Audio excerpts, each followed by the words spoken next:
देखिए, जीत हार तो लगी रहती है। चुनाव तो मैं भी आ रहा हूं, पर बात ये होती है कि हमारा जो उद्देश्य है वो पूरा होना चाहिए। हम लोग राजनीति में जब आते हैं तो सेवा भाव से आते हैं, जीते या हारे पर जनता की सेवा के लिए बने रहें।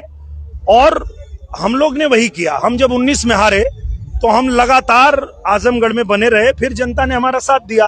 तो मैं अपने छोटे भाई को यही सलाह दूंगा कि वो छपरा छोड़े ना, छपरा में बने रहें, जनता के बीच में रहें, उनकी सेवा करें और लोग उनका साथ जरूर देंगे। खेसारी लाल यादव के छपरा से चुनाव हारने के बाद आज दिनेश लाल यादव से जैसे ही मीडिया वालों ने सवाल किया कि आपके छोटे भाई ने तो छपरा से विधायकी का चुनाव हार गया है, जिसका जवाब सुनकर के आप लोग चौंक जाइएगा। दोस्तों, सीधे तौर पे कह रहे हैं कि भैया चुनाव में तो हार जीत लगा रहता है, हम भी तो चुनाव हारे हुए हैं। लेकिन जब आप सबको पता है कि इस बार छपरा से विधायकी के चुनाव हरवाने में और सबसे अगर बड़ी हाथ है तो वह है रवि किशन और दिनेश लाल यादव का, जिस वजह से खेसारी लाल यादव ने भारी बहुमत से चुनाव हार चुके हैं। और उसके बाद देखिए अब एनडीए के नेता और जुबली स्टार कहे जाने वाले दिनेश लाल यादव चुस्की लेकर के मजे ले रहे हैं।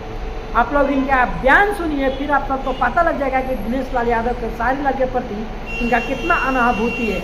और आप सबका अगर वीडियो पसंद आए तो वीडियो को शेयर करिए और चैनल पे नए हैं तो चैनल सब्सक्राइब करिए। वो अपने प्रदेश के लिए वोट करेंगे, अपने बच्चों के भविष्य के लिए वोट करेंगे और अपने राष्ट्र के लिए वोट करेंगे। अंत में सिर्फ एक सवाल लोग पूछ रहे हैं, बिहार में काबा और यूपी में काबा, अपने अंदाज में एक बार बता दीजिए कि यूपी में काबा। देखिए सब लोग बता रहे हैं यूपी में बाबा बा, और अब तो बिहार में भी बाबा बा। बाबा वहां भी गए तो वहां भी तहलका मचाए, और बाबा यहाँ तो तहलका मचा ही रहे हैं। और आज तो पूरे उत्तर प्रदेश के बच्चे ये कह रहे हैं कि जैसे 22 में योगी जी आए वैसे फिर 27 में भी आएंगे।